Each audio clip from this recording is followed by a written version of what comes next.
Welcome to the Michael Shermer Show. I'm your host, Michael Shermer. Before I introduce today's guest, I want to tell you about our sponsor, The Great Courses.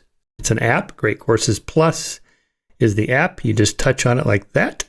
If you're listening to this, you just touch the little app on your smartphone, and it opens right up. I just discovered this new course. I think they just uploaded this, Understanding Game Theory, Economic Game Theory. Well, this is one of my favorite topics. I employ game theory for a lot of different subjects to try to understand particularly how complex systems, social systems, political, economic, moral systems, and so on develop. So here's a few of the lectures. Let's see how many lectures there are. Total 12. They're each 30 minutes long. I always listen to them at 1.2 speed, so you get 20 minutes. So on a 2-hour workout, that's 1, 2, 3, 4, 5, 6 lectures. I can do this course in 2 days of working out, or if I have a commute to drive, I can do that in a couple of commutes.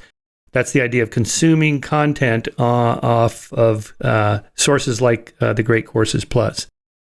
So these have like game theory, the basics, repeated prisoner's dilemma, the game of chicken, run or pass, games with mixed strategies, when backward induction works and doesn't work.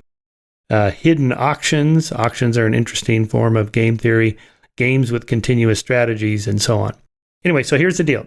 You log on to thegreatcoursesplus.com/Shermer, and you get a free trial and $30 off the annual subscription fee. And that gives you access to hundreds and hundreds of courses. And you can skip around, try different lectures from different courses. If you don't like it, you could just jump off to the next course. And so it saves quite a bit of money by doing it with the free trial through my site. Again, thegreatcoursesplus.com/Shermer. You get the $30 discount and a free trial, and give it a shot. I think it's great. Okay, my guest today is John McWhorter, who teaches linguistics, American studies, and music history at Columbia University. He's a contributing editor at The Atlantic, host of Slate's Lexicon Valley podcast. He is the author of 20 books, including The Power of Babel, A Natural History of Language, Losing the Race, Self-Sabotage in Black America, and Our Magnificent Bastard Tongue, The Untold History of English. Speaking of online content, he's done, half a dozen courses for the teaching company. They're fabulous. I've taken several of them, The History of Language. The subject of this conversation is his new book. It's not a physical book yet. It may be someday, but at the moment he's uploading chapter by chapter as he writes them in sort of an organic way as he thinks through a lot of these controversial issues around the Black Lives Matter movement and other politically related issues. The book is called The Elect, and he's trying different subtitles. He's been playing with the idea of Neoracists, that is, people who are emphasizing race again instead of judging people by the content of their character. They want to judge people by the color of their skin.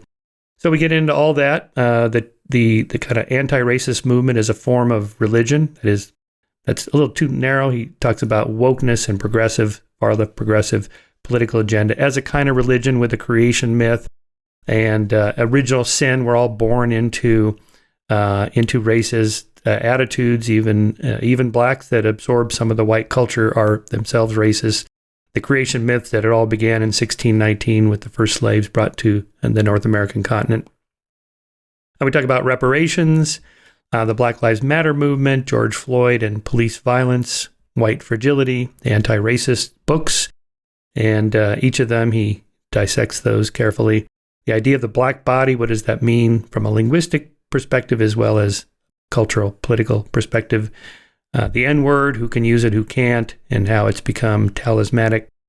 Systemic racism in housing, income, jobs, and so on, and what it means that there's an asymmetry between the percentage of blacks in America, about 13%, and are there 13% CEOs and congressmen and scientists and so forth, and why those differences exist.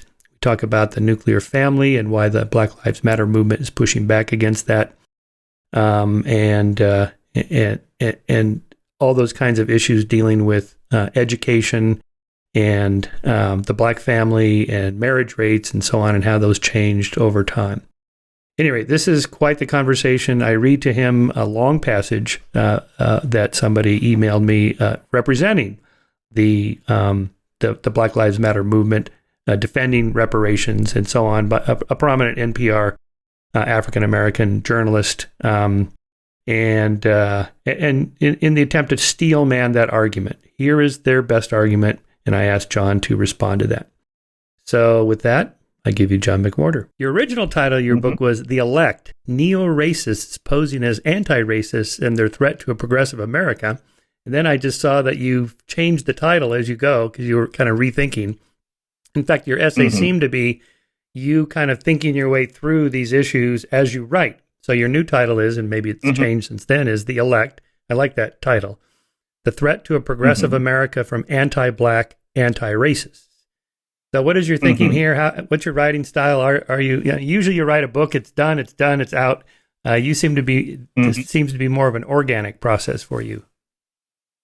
Yeah, The Elect book is a funny story because I wrote it as a kind of cri de coeur this summer, just as if it was being written by somebody else. I just became disgusted by various things being said and done, and a book just jumped out of me in about 2 months. And I told my agent, I said, I'm writing a book and it's going to make a lot of people angry, but I can't stop writing this book and we're just going to have to deal with it somehow. And a lot of people seem to think if we're going to do a movie of my life, then what's happened with The Elect is that I tried to get it published, but because it's anti-woke and the publishers are all so woke, nobody will publish my book except for obscure conservative people. So I had to go to Substack to get it out there. That's not what happened. It's much more mundane. I have a book coming out about profanity, a jolly book about profanity called 9 Nasty Words. That's coming out in May, and contractually, I can't release another book hot on the heels of or right behind that. That's not the way these things work. So it's just been awkward because I wrote the book not knowing I was going to write it when 9 Nasty Words was already finished. So the question is how to get the message out if it can't be a physical book yet. And I thought, well, why don't I have people subscribe to segments of it the way people are doing on this thing called Substack, which otherwise I never thought I would start doing. And so I wanted the message to get out while it was fresh. I didn't want people to read The Elect sometime in the middle of 2022. So that's what happened. But this means that I'm releasing it in this mutable form where I listen to feedback. I can see what it looks like on the page. So it's a new way of writing a book in that when it is a physical book, it's going to be better, I think, than it was when I basically wrote it at a bungalow colony in between sessions with my kids, just being angry at what was online last summer. That was, a passionate but messy book. So I get to improve it, and that includes coming up with a subtitle. Titles are never easy for me, and subtitles are even harder. I know it's going to be called The Elect, but what you call it after that is harder. And at first I had neo-racist, but I learned that some people, no one really knows what neo-racist means. It's one of those terms like neoliberal that it has a different meaning every decade and depending on what your politics are. But some people seem to think that neo-racist meant that I was writing a book about how it's wrong that now it's white people who are being essentialized, that there's this new racism against whiteness. And that would be an interesting book, but that's not what I'm writing about. I'm writing about the fact that the people who consider themselves to be the saviors of black people are hurting black people because what they're committed to is more virtue signaling than actually doing something in the world. So I decided neo-racist is wrong because I'm going to have all these people, white people, buying the book thinking that I'm going to be saying it's not fair that people are biased against you. That's not my thesis. So I had to get rid of that. And now I have a subtitle that still doesn't work. So we'll see, but it's a work in progress. Yeah, right. Because when you say anti-black, anti-racist, that sounds like Proud Boys or something. Yes. Black Proud Boys or something weird. Yeah. I think you need that needs a little more fine tuning. Yeah. I like the Elect as a title because it reminds me of Thomas Sowell's book, The Anointed. Because there are these people. So he wrote that decades ago. But these people that anoint themselves as the determiners of moral values and what's right and wrong, which was established last Tuesday, and then they judge everybody in the past based on that. And exactly, yeah, and that's the problem. So what you're talking about here, though, is this plethora of books that are on the New York Times bestseller list. You can just go down Ta-Nehisi Coates, Between the World and Me, Kendi's How to Be an Antiracist, and he's got a series of books for kids and other age groups, I guess, and a program for education. I've read those. I read Isabel Wilkerson's Caste, equating the Indian caste system and the Nazi caste system and the American caste system. And then what was the other one I read? What's the other big one? Oh, Anti-Fragility. Well, there's DiAngelo's White Fragility, yeah, right? that was the worst of the bunch. It was very painful to read. So, I'm on pretty much on your side on these things.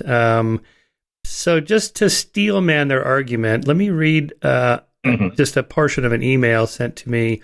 This my lecture agent's trying to organize a debate or discussion between me and this African American NPR reporter who is pretty much right down the barrel, BLM, reparations, anti-racism, the whole thing. So I don't need to name him because it doesn't matter. His words are a stand-in for that position, what they're arguing. So I'll just read this, and then you can give me your response to these many points. So he says, there's a section in my talk where I discuss a study by researchers at Yale and Stanford asking people how they judge racial progress.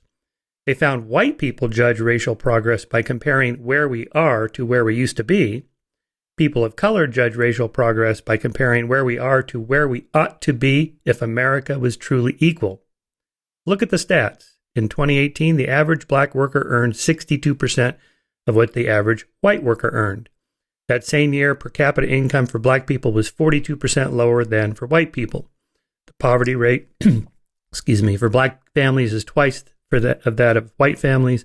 White people are 6 times larger than black people in the population, but they have 17 times the family wealth. Black people are less likely to get home loans. Their school districts are less funded. They have more student debt. They have markedly worse health outcomes in birth, mortality, cancer, COVID, etc.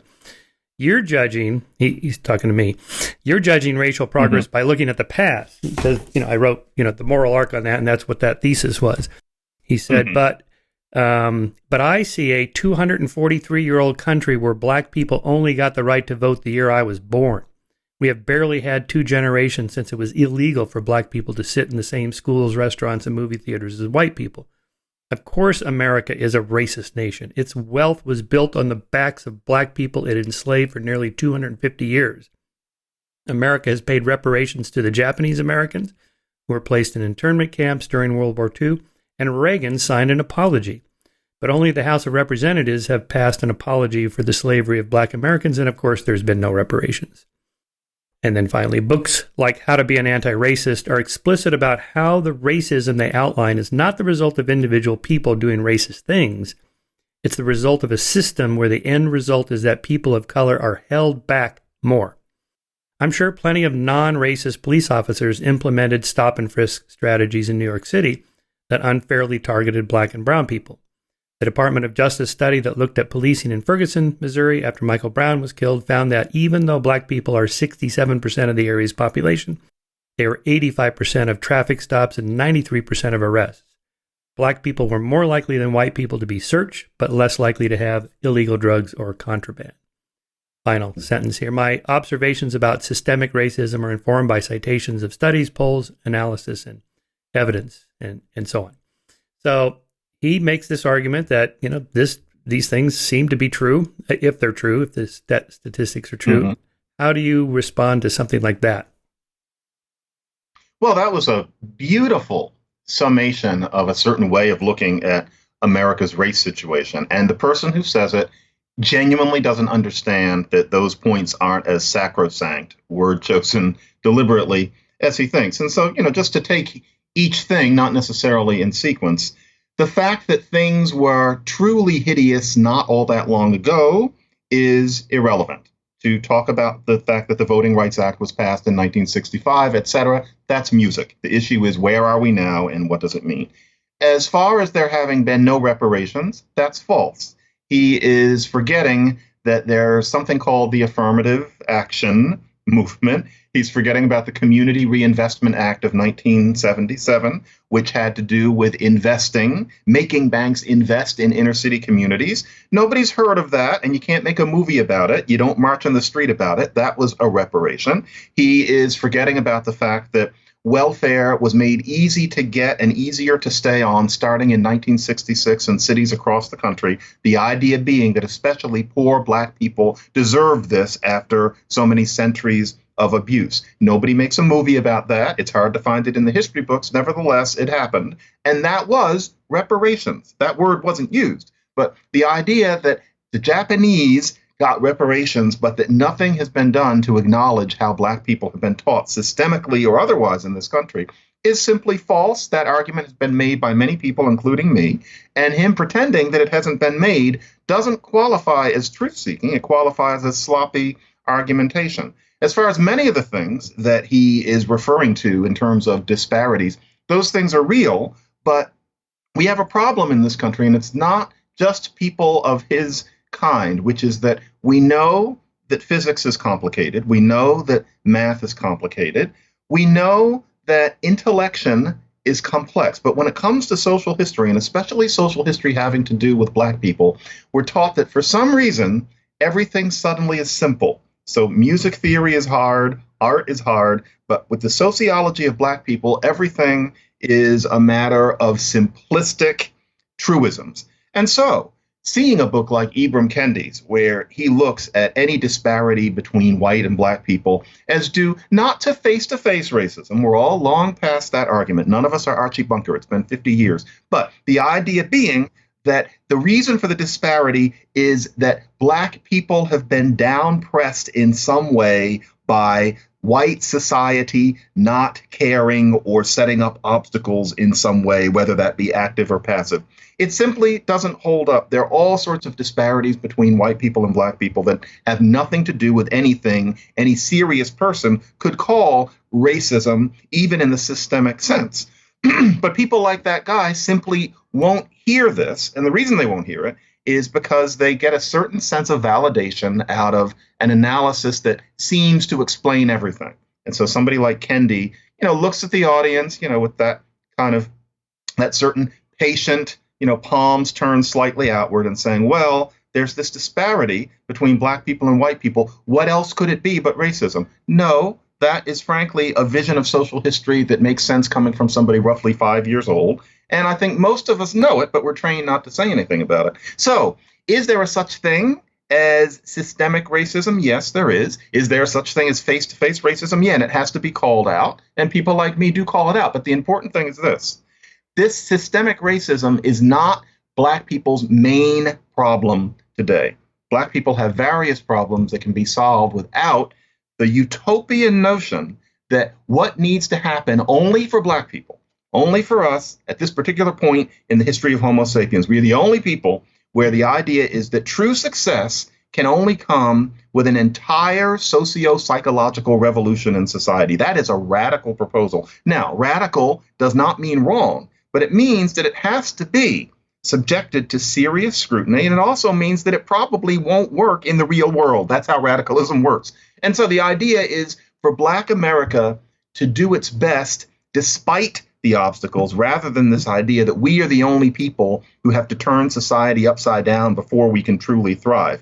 Now, there's a gloss you can put on that that's becoming fashionable lately, which is that it's Black people's role to point America towards its ideals. And that's fine. We could point America towards its ideals while also triumphing despite the imperfections that will always be there. So what that guy is saying, he thinks that he's doing a recitation of facts that someone like you is either naive about or is willfully ignoring.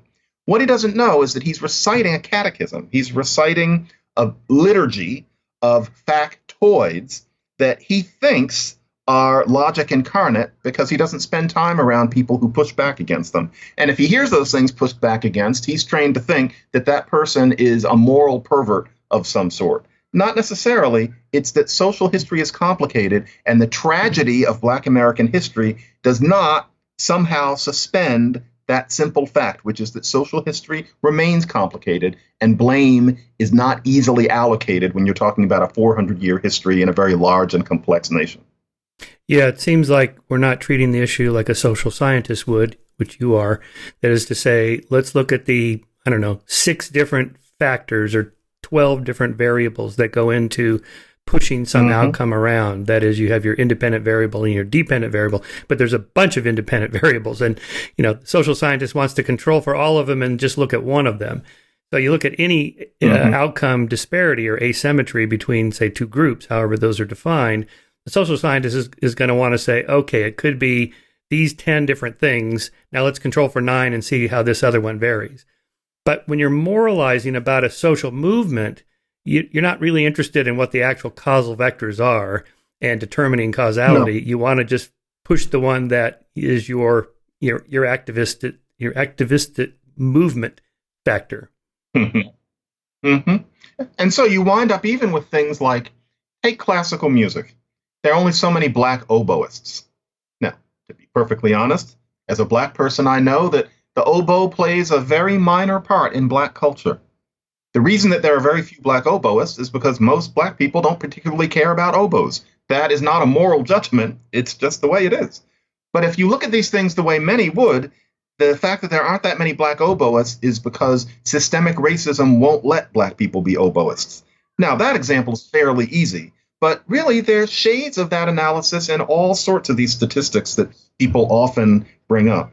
And so, yeah, we have to realize that social science is a science, and that it is not a science to seek to ascribe everything to racism. Unfortunately, that's what the typical black studies department is. It's teaching people. That's what Ibram Kendi, has a PhD in. The idea that there's this special kind of sociology where everything is about racism and that's somehow proven. But frankly, that's junk sociology.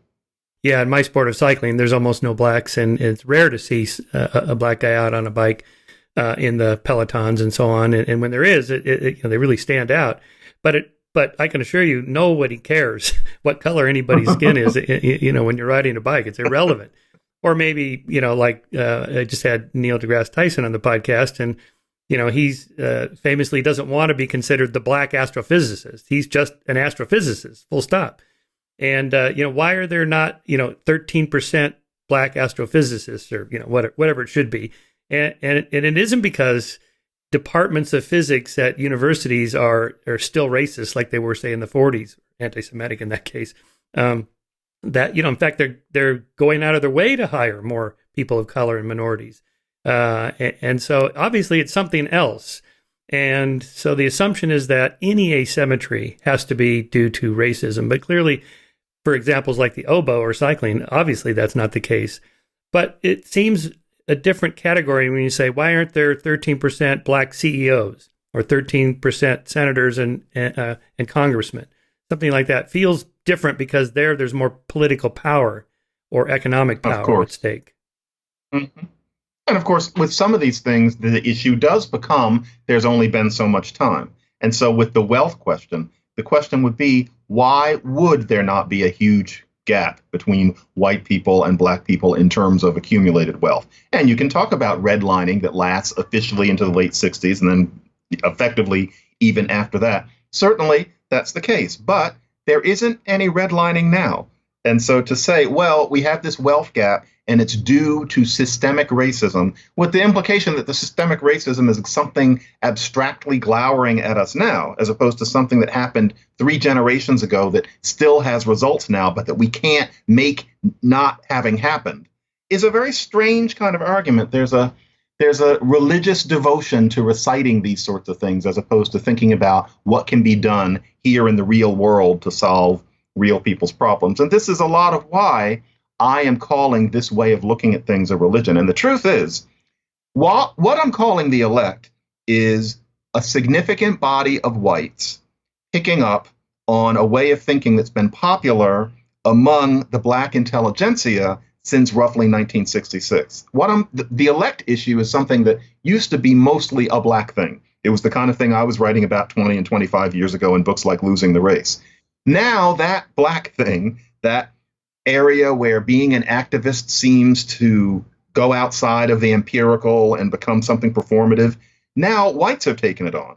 And so I'm calling it something different because it's becoming default ideology among anybody who's gone anywhere near a college campus. That's even more dangerous than it having been a black thing, because it's going to get to the point that a whole generation of both black and white people are not going to be able to imagine thinking in any different way when it comes to the very specific issue of race issues.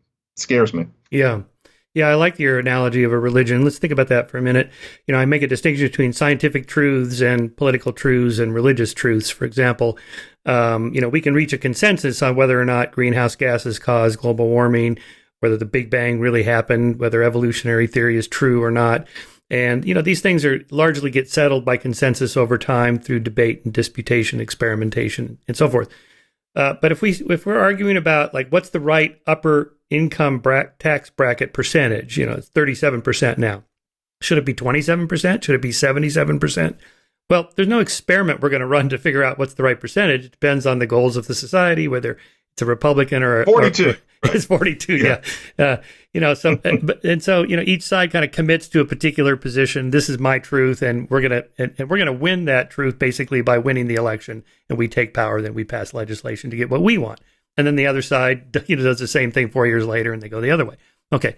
And religious truths. I always use this example where Richard Dawkins and I and Ken Miller were at a conference, and Ken Miller is famously a world-class evolutionary biologist, and he's a Catholic. So he wrote a beautiful book about evolutionary theory and Darwin and so on. In the last chapter, he basically said, well, but I'm a Catholic, and I accept Jesus as my savior. I think he was resurrected from the dead. We're born in sin. This is this is how you're forgiven for your original sin, and so on. And Richard's like, okay, now Ken, if we had a piece of the true cross, and on the piece of the true cross was a little bit of flesh, and that was Jesus's flesh, and we extracted his DNA, and he was born of a virgin, and Ken basically just stopped him and said, Richard, I'm not claiming this is true. This is my Catholic upbringing. This is what I believe just because that's what we believe, and it was kind of the end of the conversation. And, you and I are thinking about that's interesting. Yeah, that's right. It's like, this isn't an empirical truth. This is a religious truth, right? So I think, these racial issues, they're following your analogy of like a religion. These are like religious truths, not empirical truths. So, such as a line that you'll often hear, including from whoever that person was who did that very good summation, the idea that whites will give up their power when they want to. Whites circle the wagon to protect their prerogatives. This body of malevolent whites who think of themselves as a group in power. People will say that. People with PhDs will talk about whites that way. And then turn around and have a conversation with you. Or go home to their white spouse who pretends to agree with them about that kind of thing. They know that there is no such thing as a white person in that sense. They know that there is nobody who slits their eyes and decides to make power with their fellow white people to ward off the black people from trying to take some of the power. That corresponds to nothing going on in actual society. That's a religious idea. Or the utter contradictions that are allowed to pass. And so on the one hand, you can make a certain room applaud if you say that in order to have a diverse class and an elite university, you have to suspend our sense of what good grades and good grades and good test scores are. We must adjust our sense of what one needs in order to come here in order to have a diverse class. Also, it's very important to have a diverse class in order to have valid class discussions. We need diverse people to contribute their view. So now you can go into the same room a week later and you can say it's racist to expect black students to talk about their experience in classes. They don't like being singled out. It's also racist to assume that diverse kids have been admitted to the school via affirmative action.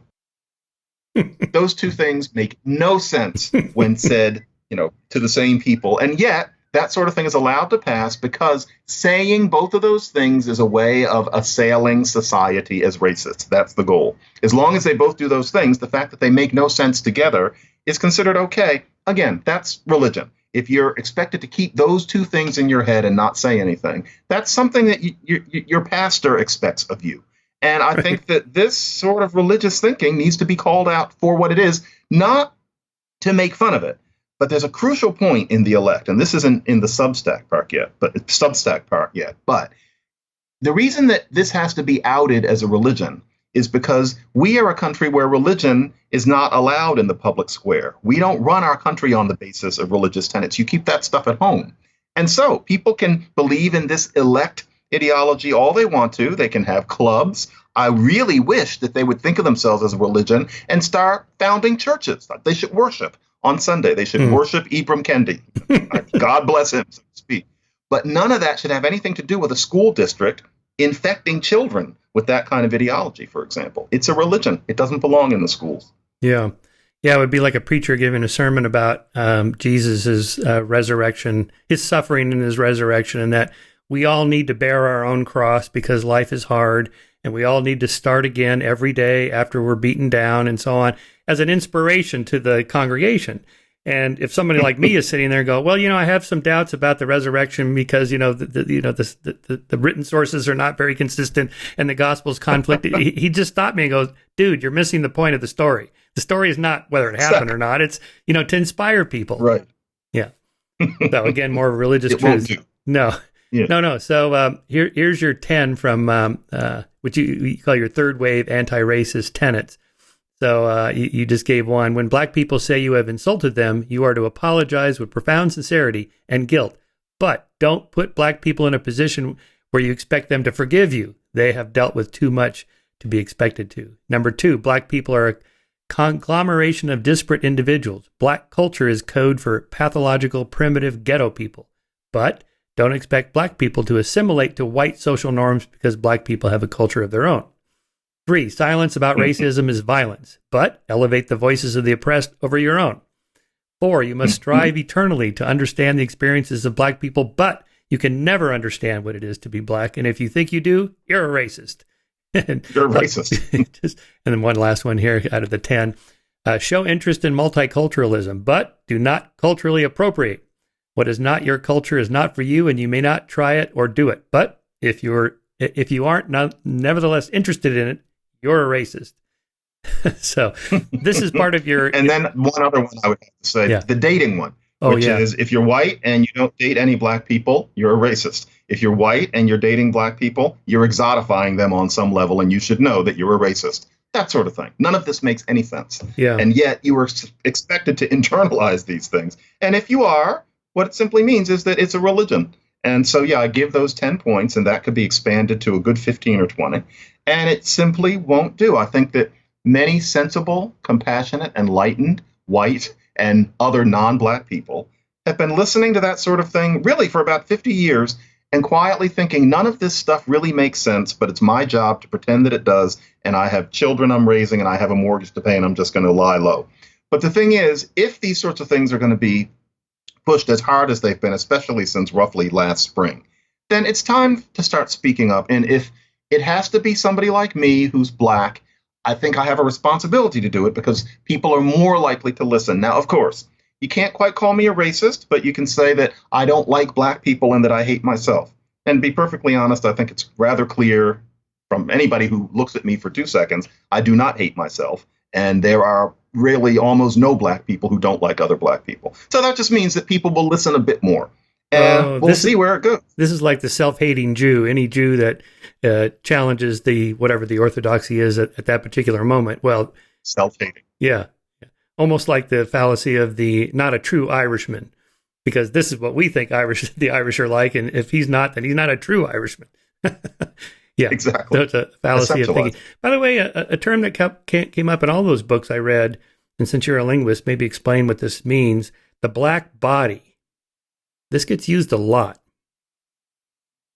Well, that's a rhetorical term that refers to the idea that black people are not seen as quite whole by whites, and that has resulted partly in bodily harm to black people, especially under slavery, and then also Jim Crow. And then today lingers in a sense of black people as just pawns, as people who are less sensitive even to pain than others. And it's been shown that there are some doctors who have some of that in them. The idea that black people are just bodies to be shuffled around and to be used. And it's an interesting point.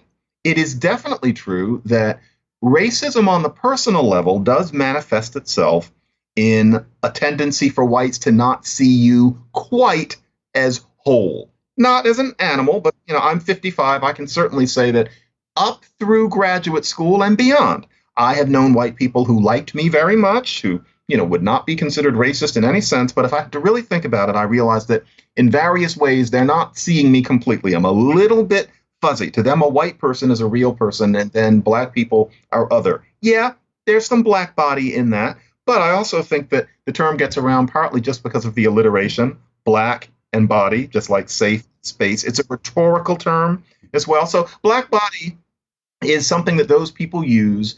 And I'm not going to say that it's crazy, although it's rhetorically somewhat nervy in that what it's implying is that black people are still seen as slaves. And I think that's a vast exaggeration. But, exaggeration gets attention. And so that's what that is. Black body and safe space are both rhetorical devices in that sense. Yeah. Yeah, we did an issue on race. And so Pat, our art director, put together this nice cover. Because what does it mean to be black? So our author talked about, populations rather than race. Race is too fuzzy a word. It's too loaded with cultural and political baggage now. And biologists talk about populations. Let's just talk about this population, that, but it's more easily able to be operationally defined in a way that you can study something very specifically. So, for example, I don't know if you've seen the Tiger Woods documentary on HBO. It's I think it's 4 hours long. It's quite good. He's just a phenomenal individual. But there's a segment in there about race and what race is Tiger? Of course, he's the black golfer, but he himself kind of disowned that or distanced himself. In fact, I forgot about this. He had called himself a Cablinasian. Cablinasian, yeah. Cablinasian. Yeah. I forget the origin of that, what that comes from. He's Caucasian and he's black and he's Asian. Because he's white and his mother was Thai, right? And then his father was black. And so, Actually, that's right. His mother was white, Asian, and his father was black. And his father's father was black, and he had a white wife. So there's a lot of mixing in there. And Tiger didn't, he didn't want to be Muhammad Ali, where he's going to take a stand and go out there with Malcolm X and make a political statement. He just wants to play golf. So, but there's this segment where they're interviewing several black leaders like Oprah and a few of the black sports commentators, and they're going and they're like, "No, Tiger, we need you. Come on, you're black." And he's like, "No, I don't want to be black." It's like, "But we need you on our team." It was kind of an interesting moment of. What was interesting about the whole Cablinasian thing also is that the big line among comedians and people who weren't being funny was wait until he gets in trouble with the cops. And that always bothered me because it underlined an aspect of modern black identity, which is that the most important thing about being black is victimization or dismissal at the hands of whites. That's the essence of it. So no matter what you are, because of this malevolence from white people, all of us are in the same boat, and that's what blackness is. And that is the most depressing, not to mention the most passive cultural identity I can think of in the history of a group. Not to say that, for example, Jewish people have not had suffering as part of an identity, but there's so much more that's considered essential to being a Jewish person. Whereas with black Americans, often there is such a kerfuffle if you try to say there's a such thing as black culture. There are people who are, poised at the edge of their seats to tell you that if you talk about black culture, what you're really doing is insulting people in the ghetto for being poor. And we're supposed to talk about all the diversity that there is among black people. That what we're supposed to share is that white cops don't like us. And I don't accept that. I don't accept that anybody is going to define themselves on the basis of how somebody might or might not sort of feel about them. I find it all kind of performative. But Tiger Woods stepped into that. I don't get the feeling he's the type who thinks much about that sort of thing. I don't think he knew what he was stirring up. But frankly, he is the modern one. He was deeply resented by a lot of people for saying that, but he's the one who's ahead of the curve. It's time for more hybrid people like him to resist this performative, victimhood-focused identity. Yeah.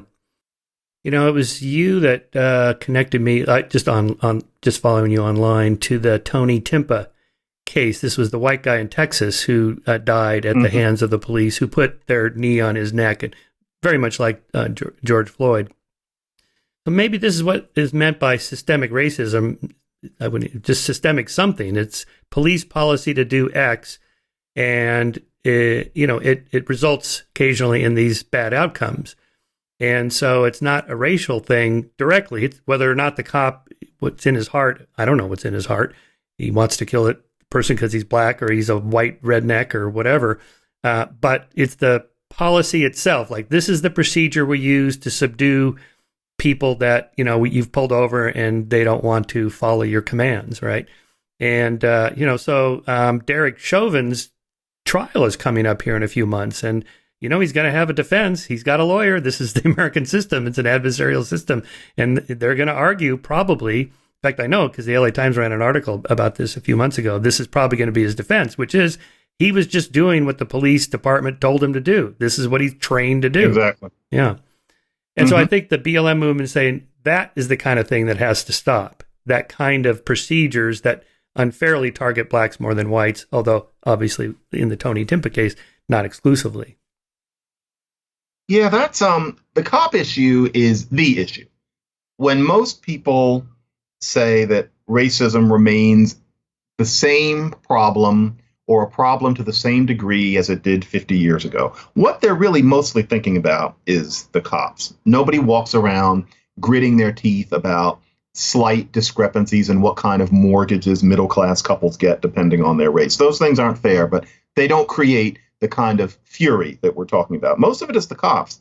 And I hate to say, and I'm glad to say, because I've only really fully realized this over about the past 5 or 6 years, that the way America is trained to think about cops and race is based on a myth.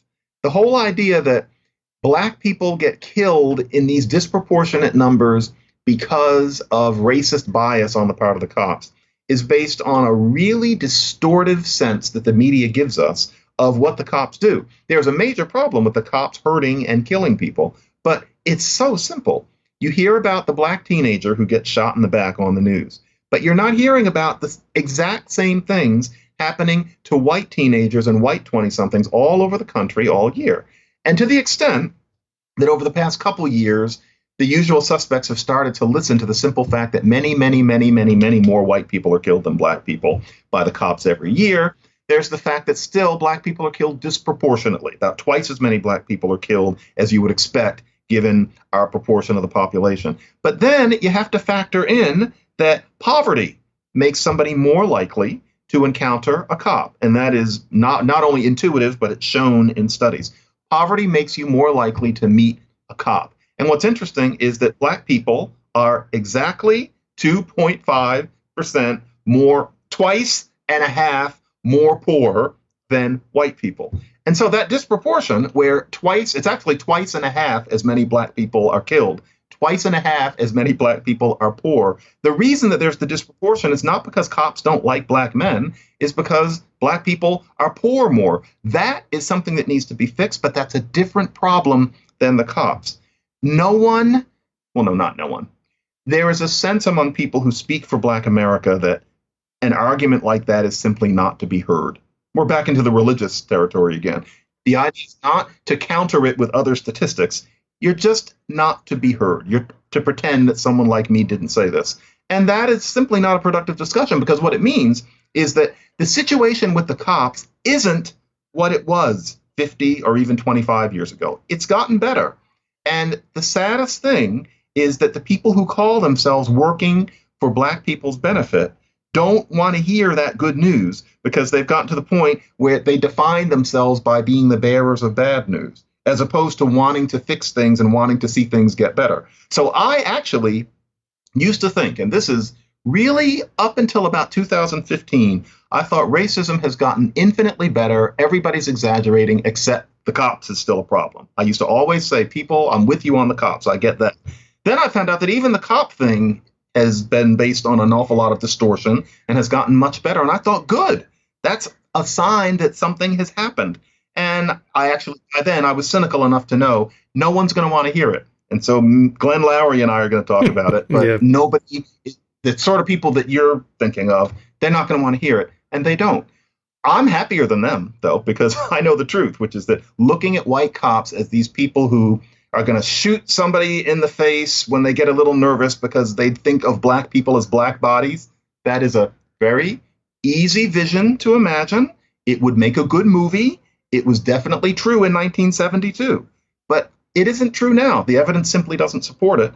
And I wish more quote unquote anti-racists would be open to that good news. We'll see. So cops are called to address some issue. And there's a conflict or screaming people or a gunfire or a knife fight or something, a robbery. And those are more likely to happen in poor neighborhoods than non-poor neighborhoods, regardless of race. It could be a poor redneck neighborhood.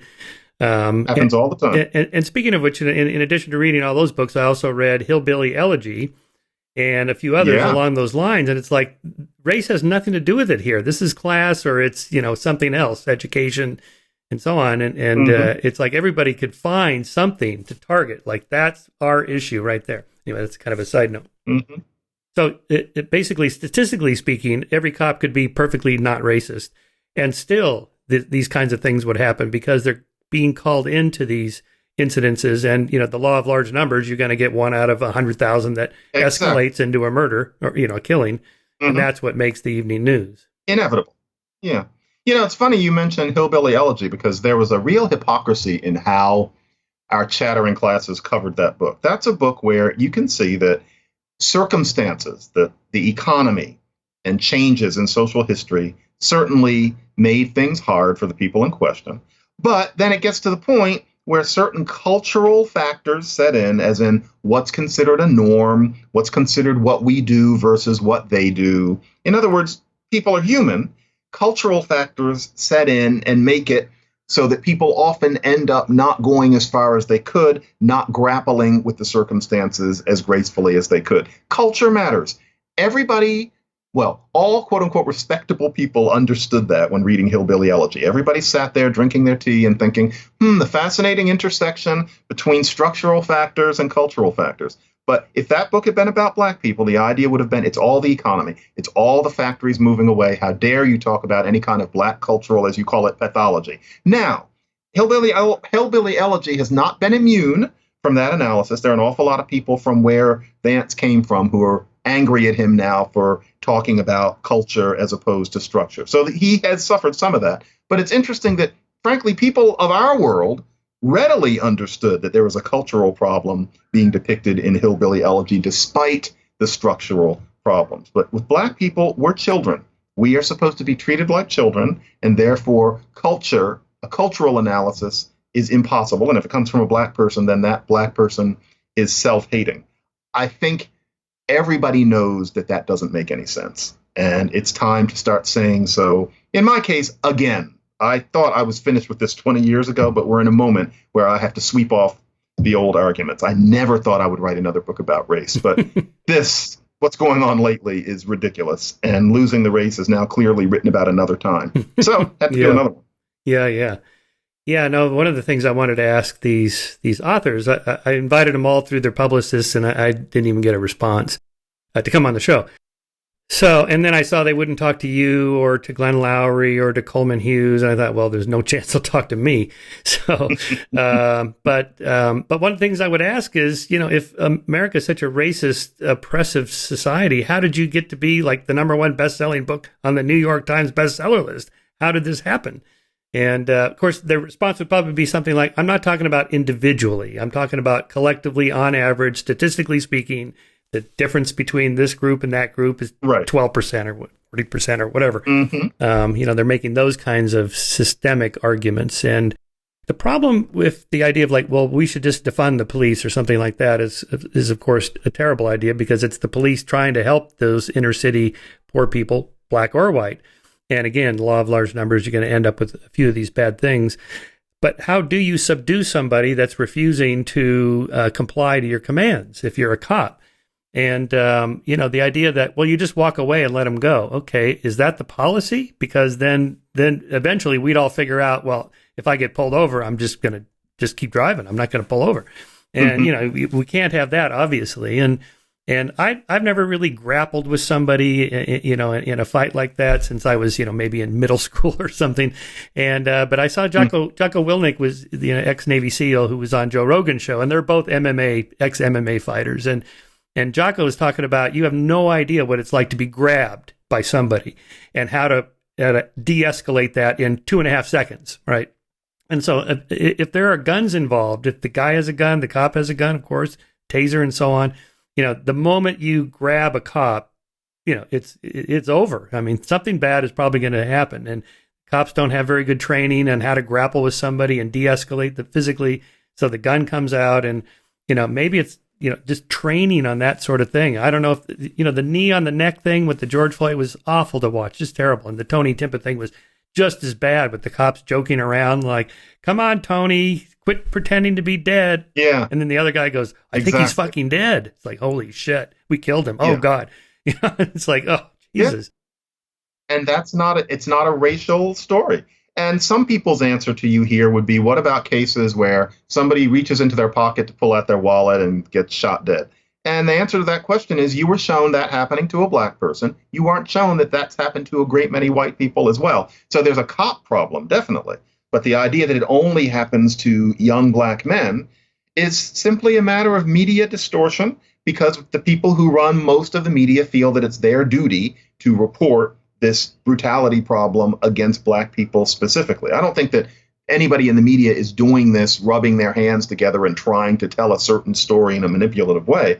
But in terms of what is given real coverage, if it's a black person who gets killed, that's considered a story. If it's a white person who gets killed, you hear about it once in that local area and then it vanishes. Unless something like Tony Timpa happens to peek through when, for example, I'm not trying to sound self-aggrandizing, but what did I write? I wrote somewhere that, no, it was Blogging Heads. I was talking to Glenn Lowry, and I said, well, we're supposed to think that George Floyd with the knee on the neck, that was because he was black. But then again, do we know that hasn't happened to a white person? I just said that. And social media is the most wonderful thing. Yeah. That day, I got 3 messages about this Tony Timpa person. And to be perfectly honest, I think a lot of why he is kind of a name now among people who think about this is because then I shouted that to the heavens. Yes, and I'm glad that I happened to say that to Glenn, because we needed not to exploit poor Tony Timpa, but we needed to know about him. And it turned out, actually, his family got in contact with me.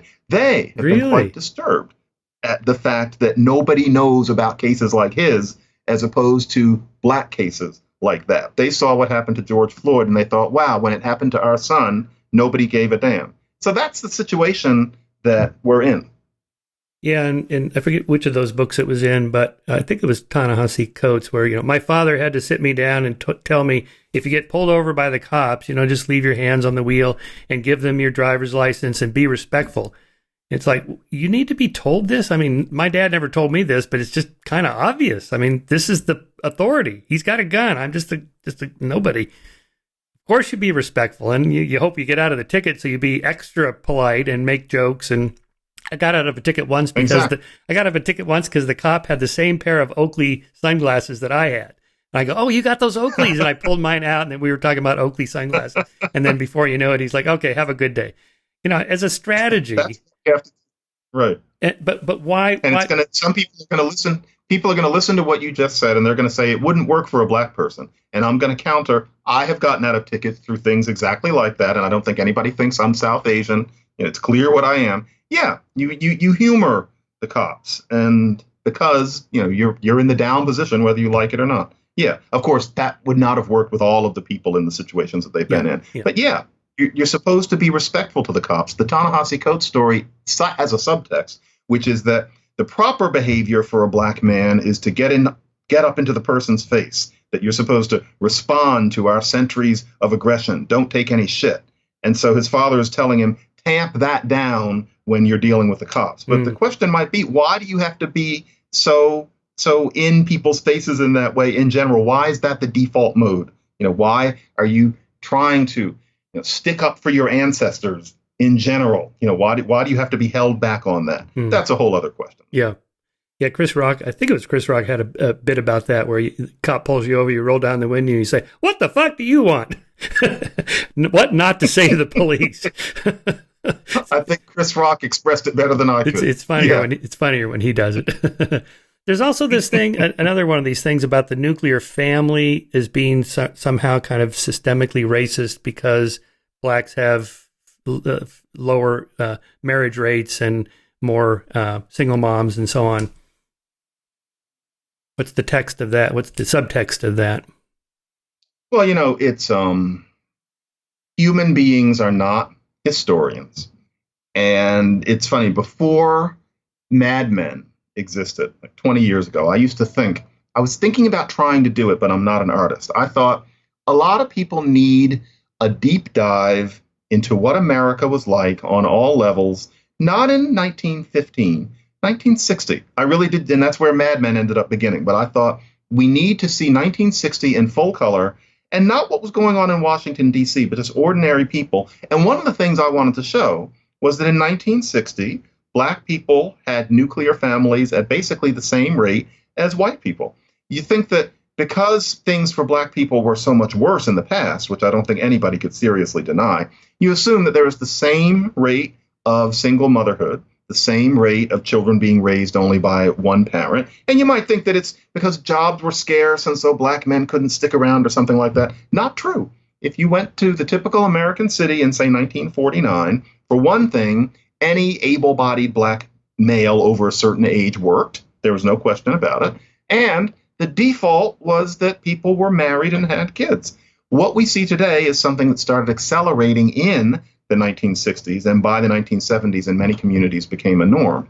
Now, that means if you want to talk about not having nuclear families as something inherent to Black people because of what slavery did, well, there were people who were making that argument back in the 60s and 70s. It's been completely deep-sixed since. Anybody who went back to 1955 in Black America and expected to find the same 70% rate of children being raised by one parent would be surprised. Black people were pretty square that way until really about 1962 and 3. And what do you think about the thesis then, mostly a conservative argument, that the state wedded Black women and gave them money for having kids and therefore they didn't marry and so on? It's pretty oversimplified in terms of a social science equation. Mm-hmm. But the general idea, the Great Society, Johnson's Great Society, and affirmative action and welfare programs and so on actually hurt the Black community rather than help. Yeah, and unfortunately it's true, and you have to talk about it carefully because it's not about there being any epidemic of welfare queens. That was never any type of person. Right. And it's not that there shouldn't be welfare, and it's not that there weren't more white people than Black people on welfare because of just simple demographics, just like today, people killed by the cops. But what gets lost, and this is a history that needs to be done. He would never do it, but David Simon should do a miniseries depicting this, which is that in 1966, there was a movement. It started in New York and it spread across the country. White Marxists thought that if they got as many poor Black women on the rolls as possible, then it would bankrupt the government and we would have to start all over again. That actually happened. The people in question included Frances Fox Piven, who was still alive. And I'm not trying to, call her this horrible racist Marxist. She thought that this was a good idea. She's unrepentant today. And I understand where she and Richard Cloward, who was then her husband, where they were coming from. They were Marxists. Okay. They thought that the American experiment had failed. That is a permissible view. And they thought that Black people deserved this welfare because automation was coming and because Black people had suffered for so long. So what that meant was that in between 1966 and 1972 came the American urban situation where being on welfare in many neighborhoods was a default. And unless you're really elderly now, you don't remember a Black America that was different. And so it's easy to think that that's what it was like in 1915 and you think in the Depression, it must have been that way. But that business of welfare as a norm, even if most women were still working on the side, it's not that people are lazy, but the idea that there's a neighborhood where every second household has something to do with taking checks from the government, that did not exist until 1966, when the idea was make welfare easier to get, stop bothering people about having to get a job, as opposed to, and you have to be an old movie fan to know this, but the snippy white social worker who knocks on the door and makes sure you don't have a man there, and they're always trying to cut off the payments. One movie where that's shown in full color is Claudine with Diane Carroll. She's dealing with a white social worker, but those are antique movies now. And so you have to be of a certain age to have seen them or to know about them. So yeah, welfare's expansion was a reparation in the late 60s. It was all very charismatic. It would make for a good movie, but it had the unintended effect of teaching generations of Black people that it's a norm. Let me put that a different way. It made welfare a norm. And if you grow up in a neighborhood like that, seeing welfare as a norm isn't good for you, because frankly, the norm should be that everybody works full time and the occasional unfortunate person is on welfare for a while. And so it really was part of transforming Black America in ways that really were not for the good. And nobody knew that's what was going to happen. And that's because social history is complicated. So a lot of people just want white people hate Black people, and that's where we are. No, the welfare revolution of 1966 is a lot of why Black America is where it is even now. Talk about legacies. And that was the creation of white people who were on Black people's side. But this story is not told. Well, before COVID, you had said, talking about reparations, several years ago, it's probably not going to, it's very unlikely to ever happen anyway. I mean, the government, just imagine the government cutting everybody a check. Well, the government just cut everybody a check last spring, and they're about to do it again. Apparently, the government can do that. So even if everything you say is true, is there a moral argument for reparations, given the reality of slavery and Jim Crow and so on, and that the government actually can do that? So get the checkbook out and let's start. Well, if it happened, I wouldn't say that it shouldn't. Everybody who's Black is going to get this money. Okay. I am highly skeptical that handing individuals what would probably be some tens of thousands of dollars would make a significant dent in the kinds of problems that ail Black America. And that is because racism can leave legacies in the sense of cultural patterns that then take on a life of their own. And there is a such thing as cultural patterns, and all cultural patterns are not positive, and that's true of all human beings. There is a sense that because of how terrible slavery and Jim Crow and redlining were, that it must be the case that Black people don't have any negative cultural traits. That makes perfectly no sense at all. And there are some issues that the Black community needs to work on in that sense. However, let's say you give out the money. I wouldn't complain, but I doubt if it would work. And more to the point, I have actually said I've bent on this over the past year. I'm trying to be constructive, not just going to dig in my heels and keep saying the same things I was saying 20 years ago. The thing is, if those checks were written, the kinds of people that you're referring to who, won't come and talk to you on this show, et cetera, they would never admit it had been significant. If reparations happens under the Biden administration, if anybody asks me what I think, I'm going to say, okay, do it, but let's acknowledge that it matters. But I think that what would really happen is that the smart take would instantly be reparations is just a beginning. The hotline would be they better not think they can treat us like animals for 400 years and then just cut us some checks. If that's all the response would be, why do it? I think that if they're going to be reparations given out in some sort of intelligent way to individuals, it ought to be a situation where Black America, well, I'm not even going to say Black America, the Black American intelligentsia has to take a deep breath and actually allow that something significant happened. And I don't see them doing it because their whole sense of purpose and identity is based in being Cassandras. I don't think that Nicole Hannah-Jones, to take somebody at random, would quite know what to do with herself if reparations were given out and she had to admit that a shoe had fallen. It would be antithetical to the way she thinks. And so, I'm not enthusiastic. I think that Black America needs an end to the war on drugs. I think Black America needs an education reform in how reading is taught. Black America needs long-term reversible contraceptives available to all women. This would be Black women and other women, but that's a major issue when you have children. And then I think that we really do need to stress and fund vocational education. Nothing is more poisonous to the Black community. Well, there are quite a few things that are, but one of them is this idea that everybody needs to go to 4 years of college. That is the idlest, silliest, most elitist idea. Mm-hmm. The idea is to make people be electricians and air conditioner repairmen, et cetera. If you want to go to college, that's fine. But to teach people that you haven't really arrived until you've spent 4 years pretending to like Shakespeare, that really is not constructive for a great many Black people from disadvantaged circumstances. And those I think if you did all and four of plumbers, those they things, make a lot of money.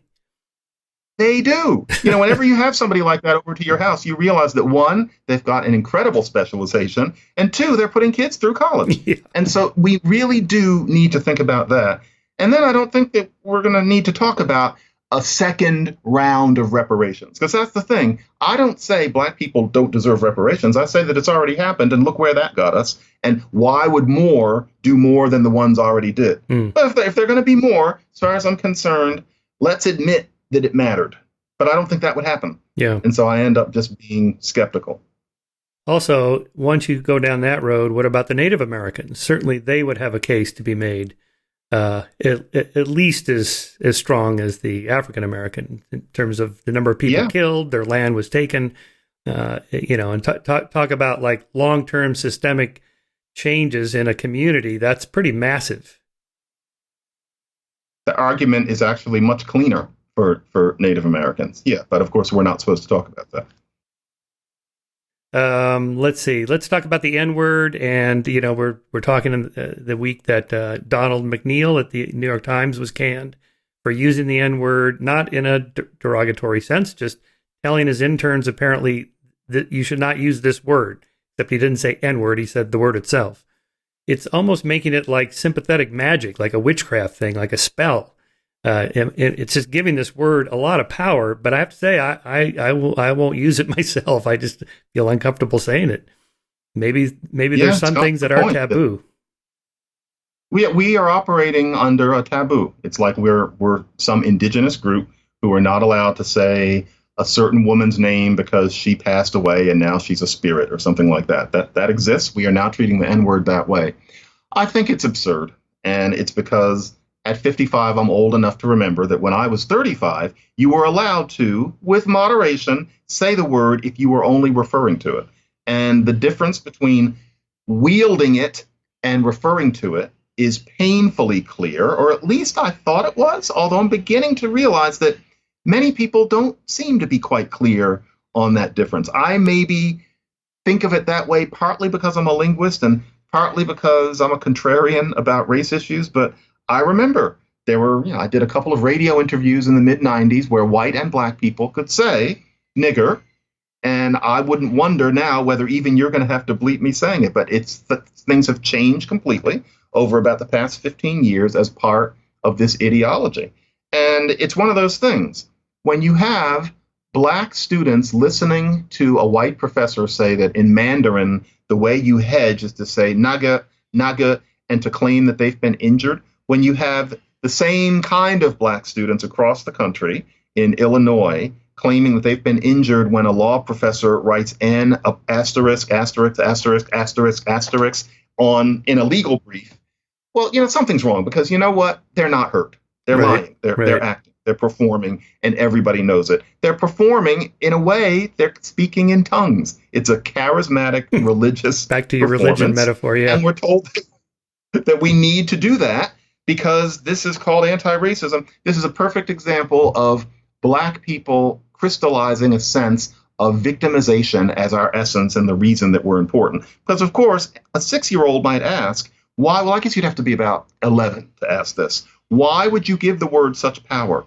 Why would you set it up so that the minute somebody utters even a sequence of sounds that sounds like it, you're supposed to start crying and go running to a therapist? Why fashion that when that wasn't the case before? And the reason is because of the sacred status of black people as victims. And I think it's unhealthy, especially because it's a performance. It's not that black people are genuinely hurt by these things. It's that you're told that you're supposed to pretend that you're hurt, and then you make white people pretend to believe that you're hurt. We have an environmental crisis in this world. We have real problems. We have an electoral college that doesn't work. Must we go through rituals and kabuki like that as well? I don't think we should. Kabuki. And so good. Here we are. It's like the word for frugal, the thesaurus, you look up in the thesaurus, frugal, well, niggardly is one of the words. I don't think I would use that either anymore. Yeah, I don't know if anybody's got in trouble for that one. Do you know Tim mentioned? They have. Oh, yeah? They have gotten in trouble for using that word. And, I get that. Yeah. We can retire that word because it sounds like it, and it sounds like it might be referring to black people being stingy. I can see not saying niggardly, and it's such a rare word. But to not be able to say naga, naga, naga is pathology, Yeah. as far as I'm concerned. Do you know Tim Minchin's song called Prejudice? You know, Tim Minchin, the Australian singer-songwriter. You probably know this song. Yeah. You know, No, I don't know. Oh, so it's called Prejudice, and so he starts off on the stage. He's playing the piano, and it's like dark blue lights and stuff. And he says, there's this word in the English language that carries a lot of power, and it's the kind of word you can't use. It's got an N and an I and a couple of G's and an E and an R, but he mixes those up. And he goes on and on like this. And then about midway through the song, it shifts and red lights come on. He's a redhead. And then he starts singing, only a ginger can call another ginger ginger. And so the rest of the song is like what it was like growing up to be a redhead, and people make fun of you, and the girls won't go out with you, and the people call you a tampon and a matchstick and a fire truck, and how bad it is to use this word. I've got to look that up. I will send you the link to that. It's really quite dramatic. It's a way of diffusing, I think, that power. And so I think that's the point, is that your point is that you're giving too much of your own agency and autonomy to somebody else. Exactly. Yeah. Scary stuff. This is troubling times. And you also wrote in one of your online chapters of the book about your kids going off to school to learn this stuff. I'm worried about that too. I have a 30-year-old daughter in New York, so she's past that. She missed this whole movement in college. But I have a 5-year-old now, and my wife and I are very worried about him going off to school. There's the whole anti-racist thing, but there's also the whole trans thing, and the Me Too, and what if he touches a girl, or they play doctor together at age 6 or something, or worse, right. that his teachers start telling him, you could be any gender you want. It's like we do not want this. And you're in New York City. I saw Megyn Kelly talking about how she pulled her kids out of the school. They were in some exclusive, super expensive private school in Manhattan, and even there, it wasn't a public school; it was a private school where they were being taught about being trans in kindergarten, and that you can choose whatever. It's getting to the point that you can't escape these sorts of ideologies because it's basic. It's getting to the point where it's everywhere. What scares me is that my daughters are half white, and it used to be that if they were the color they are, then it was pretty safe that they were going to have to classify themselves as black. That was the reality, even when I was a kid. Now we talk about people being biracial. It's a very hybrid country.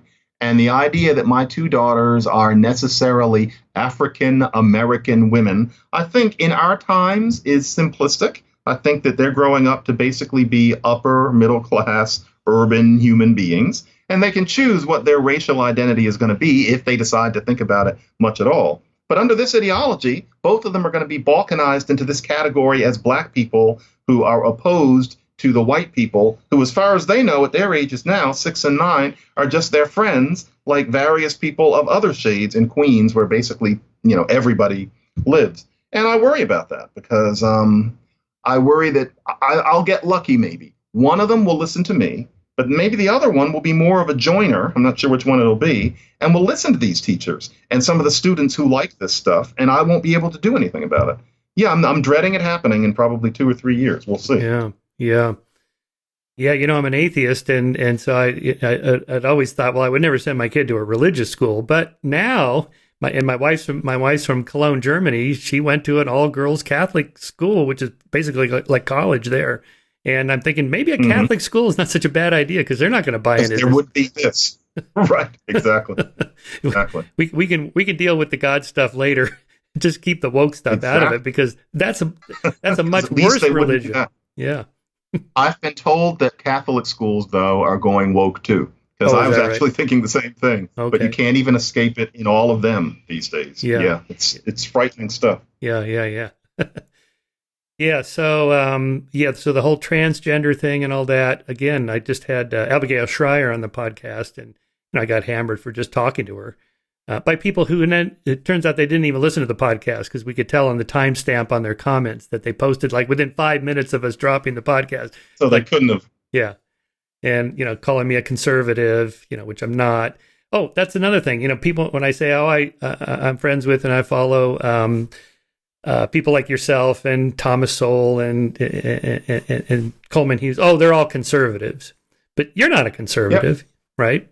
No, I'm not. No, we're these right wingers because we don't believe in the worldview of Ta-Nehisi Coates and Ibram Kendi. Yeah, it's interesting to be a black thinker and to not have those radical views is considered conservative because what's considered to be the norm in black thought among our intelligentsia is hard left as opposed to liberal. What I am is a liberal circa 1965. That's what I am. Nobody would have considered me at all conservative on anything at an NAACP meeting. People in cat eye glasses.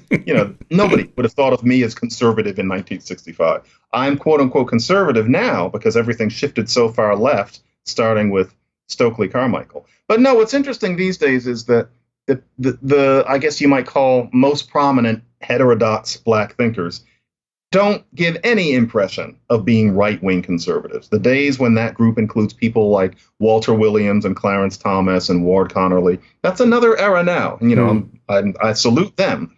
But, Coleman Hughes, Glenn Lowry, John McWhorter, Camille Foster, Chloe Valdery, Thomas Chatterton Williams, that's not a lineup of right-wing conservative people. That's a lineup of people who just think for themselves. So we'll see where it goes. Yeah, I think we can wrap this up because I did want to talk to you about your other book, but let's do that later because that's not out for a few more months anyway. Your language book on let's do another one on that book. Yeah, let's do that. So let's wrap it up. So just again, to me, I thought when I wrote this in 2015, man, we're right there. We're so close. Post-racial society, the arc of the moral universe, the bubble is expanded to include all humans, and we just had a 2-term black president. We're done. And it looked like I'm just completely wrong on this. You never know how social history is going to work because it's complicated. Exactly. It's a complicated thing. Yeah. Well, the only hope I have is that if enough of us push back, particularly people like yourself, maybe we could turn the tide. I keep telling my wife, don't worry, the pendulum's going to swing, and she back the other way. And she keeps asking me every week when there's one of these incidents, when's that pendulum swinging back?